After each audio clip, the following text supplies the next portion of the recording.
Good morning, everybody. We're getting ready to go up to Wye Bald Tower. Good morning, everybody. This is a wonderful, beautiful day. It is, I believe, about 38. The wind is going just a little bit. It's a little chilly, and the fog was pretty heavy this morning. It's tending to lift right now.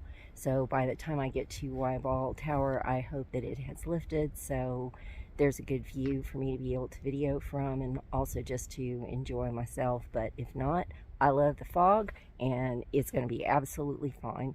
I hope you all are having a good morning. Isn't that absolutely gorgeous? The clouds settling into that basin, and if you look to the right in the back, there's a mountain. And then there are mountains over here to the side. Oh, that is just surreal.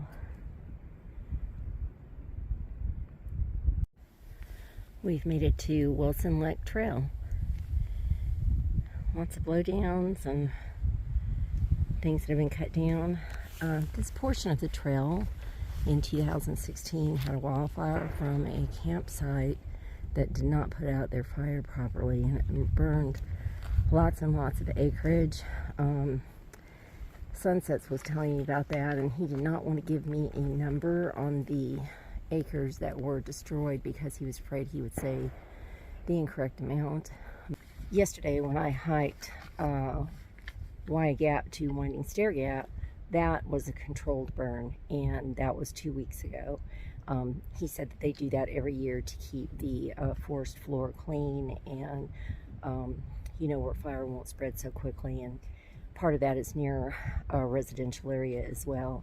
This is more, you know, a little further out away from the houses. But, yeah, he said that there was quite a problem up here. We've come up to this crossroads. So we are going to Wye Bald. That's another 1.6 miles. That is a really pretty sign. So we're going this way. Woo, that hike was a steep ascent. That was 1,110 feet. Woo! Okay. Well, I met a French-Canadian hiker whose name is Roger. He goes by Almighty, and he stayed at the hostel last night. I can't recommend Chica and Sunsets enough. They are just the nicest people. If you're, you know, lucky enough to get a bed there, because like I said, they only have 4 beds, and you know, they could probably stay full if they had more.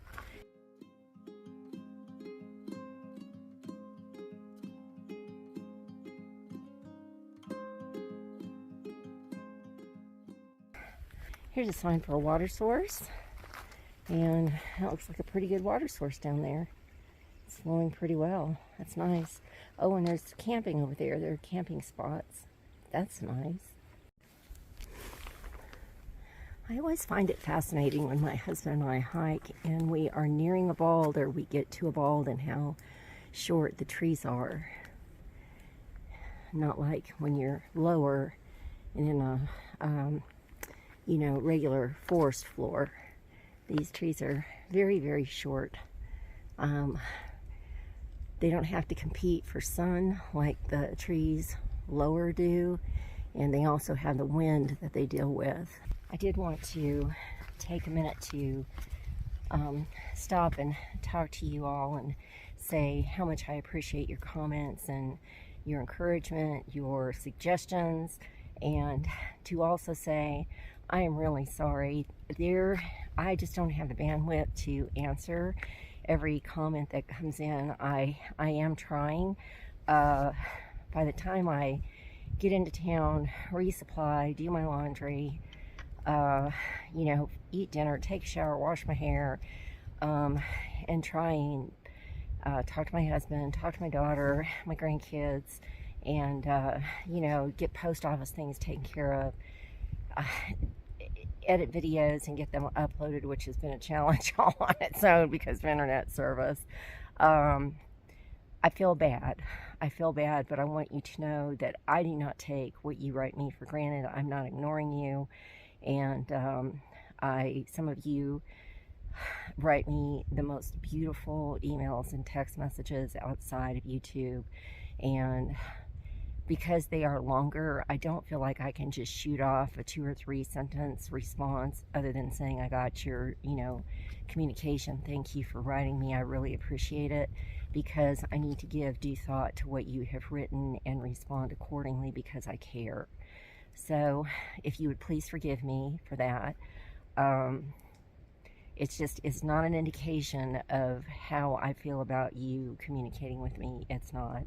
I thank you very much. It makes a huge difference in my day. It encourages me and makes me laugh out loud. It's always interesting and I love getting them. So thank you. Well, here is my first big blowdown of the day. I've had a couple, but they haven't looked like this. The trail is over there. Let's see here. Okay. Looks like other people have gone up this way.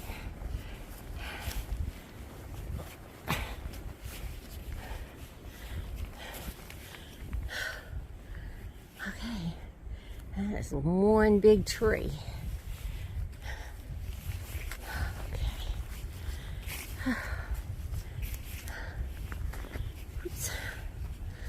All right, let's get this first one.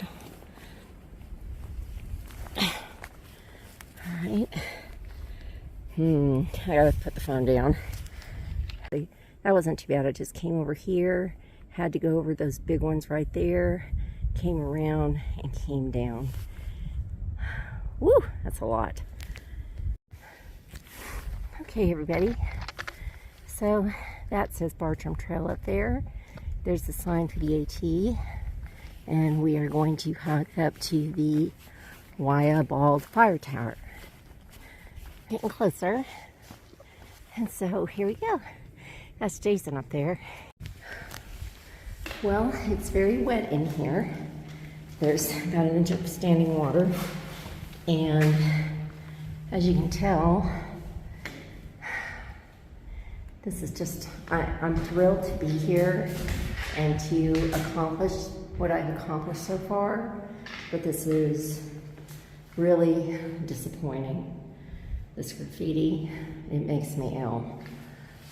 So this is the view, and it is, even though it's overcast and there are parts that are raining, it is really beautiful. Look at that. Wow. I was told in one of my videos, a viewer commented that I tend to go a little too fast whenever I'm showing landscapes. So in an attempt to honor what she shared with me, I am trying to go a little slower. I hope it helps. Oh, look at that over there. Look, the clouds falling in between those mountains. That's outstanding. Wow.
We have come to the sign that says shelter 1/4 of a mile. That is the Wayah shelter.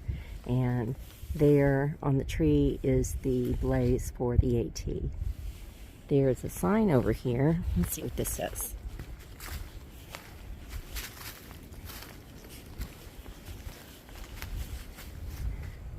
No camping at the AT and Bartram Trail intersection. The site is being restored to natural state due to the heavy use in this area. Please use the Wayah shelter. This is the Wayah campsite. Seems like a lot of the campsites are pretty level. Some of them are not. And let's just walk back here and go look at the shelter. Even though I'm not staying here. It's right here. I thought some of you might be interested to see what it looks like.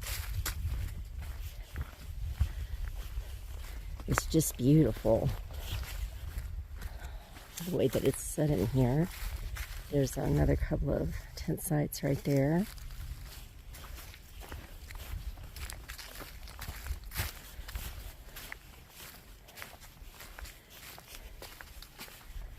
Don't you find it fascinating, just so interesting that these trees grow over the tops of rocks like that?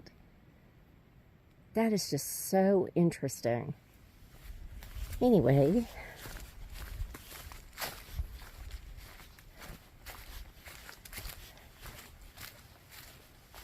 nobody is here, and the shelter has a gorgeous view of the mountains from the inside. Oh, whoop. This is what it looks like. It looks like 1, 2, 3, 4, 5. You could probably get 6 in here if you tried hard, but it looks like it's more for about 5 people. And there are the hangs for your backpack. The privy is just, woo! The privy is just right there. That's the closest privy to a shelter I've seen since I've started. And then they've got over here where you can prepare your meals. This is actually very nice. Very, very nice. So we'll walk down and see what this privy looks like.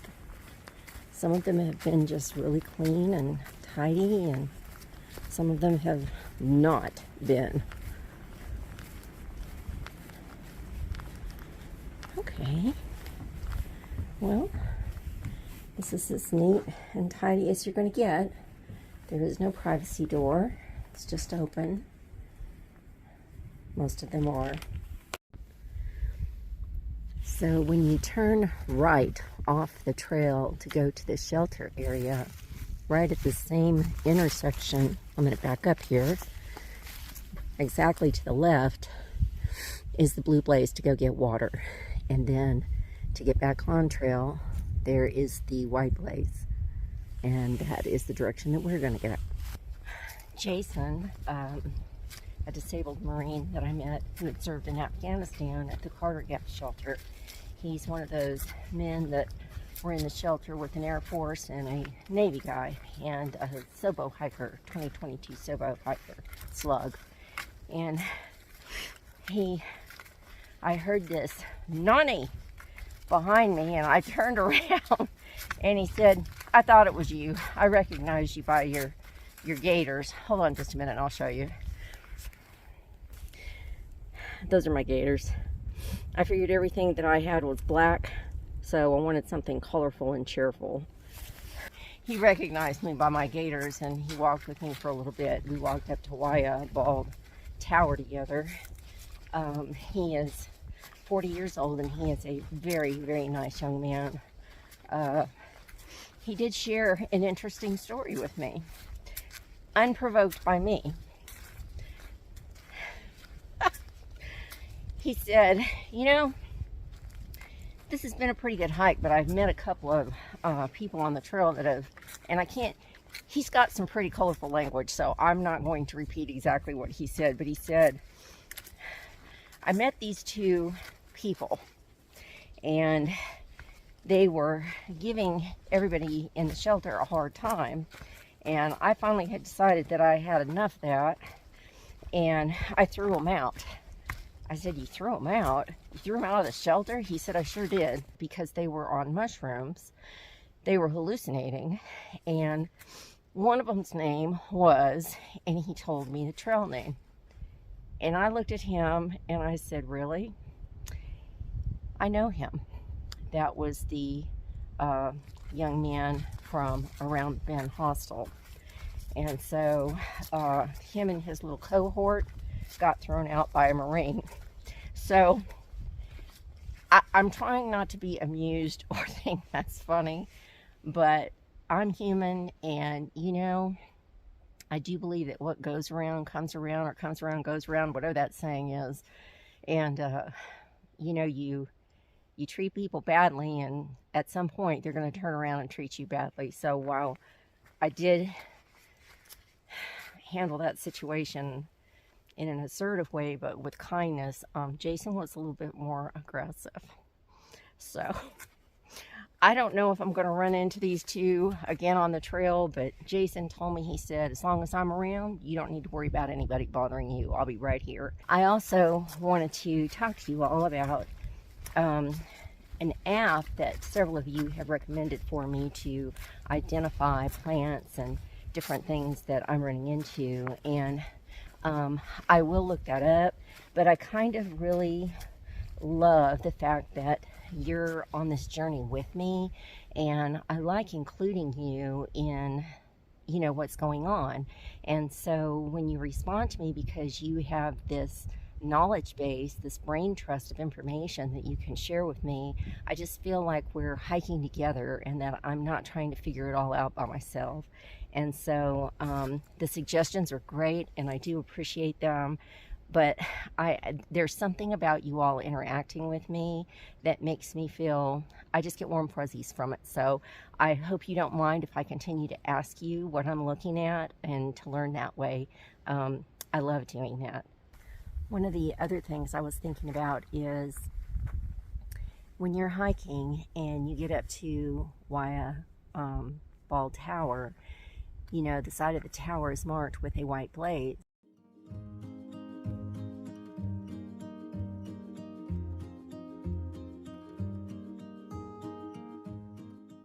If you will recall, when you come off the trail and you turn to go up to Wye Bald Tower, you're not on a blue blaze, you're on a white blaze. It's sort of like hiking from Blood Mountain through Wayah Gap, where Mountain Crossing Store is.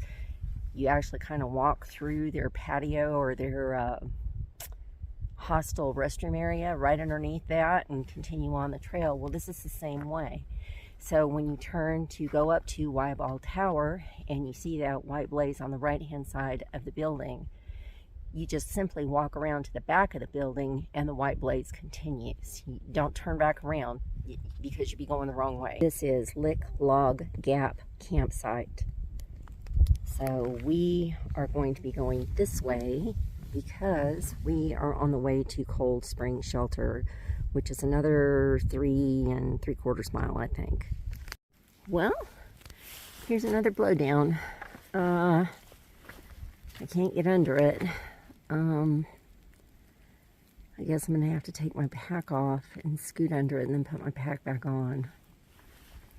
I don't see a way for me to get around it because there's another down tree over there.